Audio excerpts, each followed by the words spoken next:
The year is 1730. Nadir Shah, a Turkmen warlord, marches north, undoing most of the recent Ottoman gains in the Caucasus, and takes Tabriz. It was this news that caused great unrest and sparked the rebellion that overthrew Ahmad III. This rebellion also marked the end of the great tulip age of the Ottomans, which had begun after the Treaty of Passarowitz in 1718. Many of the Sultan's lavish projects were damaged by rebels, including the famous Sadabad Palace of Istanbul. The protagonists of the uprising that began on 28 September 1730 were a motley crew of tradesmen and former soldiers, numbering some 25 to 30 men in all. Unable to trust his troops, the Sultan sent some officers of the palace to inquire of the rebels what their grievances were and to order them to disperse. However, they refused and demanded 37 state officials be handed over to them, including the Grand Vizier himself. In the last revolt of the Ottoman Empire at this point of time, the Edirne incident, Grand Vizier had somewhat been lucky as only the close confidant of Sultan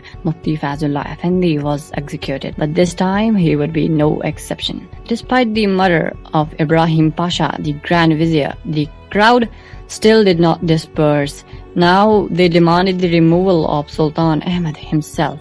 Sultan calmly went to Mahmud, his nephew, and ordered the palace officials to swear the oath of allegiance to Mahmud as his successor.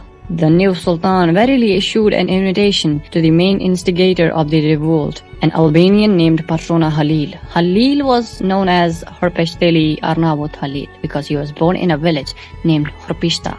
But his Albanian compatriots called him Patrona, which is Turkish equivalent to Vice Admiral. According to all that is known of him, he was a great sea geek, which is something I like to call him. He had got this name with a failed mutiny on a ship called the Patrona.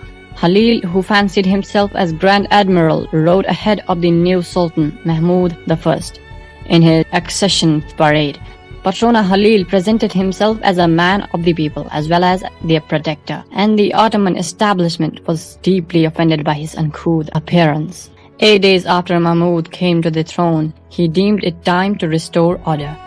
Aware that a plot was being formulated, the rebel leaders made it known that if war was declared on Iran or Russia, they would leave Istanbul for the front. This was unacceptable to Mahmud's government, and a more elaborate solution was planned. The new Sultan invited the leaders to a dinner in their honor. They had hoped to get an official approval from the Sultan to their demands of serving on higher ranks in the government. As they arrived at the palace, they were divided into small groups and they waited, so they thought, for the Sultan to award them the robes of honor to mark their appointment to the post they had been promised. No robes of honor would be awarded. First the ringleaders and then the rest were murdered by Sultan men. Sultan issued orders that any rebels who had fled the city in fear were to be apprehended wherever they might be found. Albanians, notorious already back in Evliya Çelebi's days, were watched even more closely now.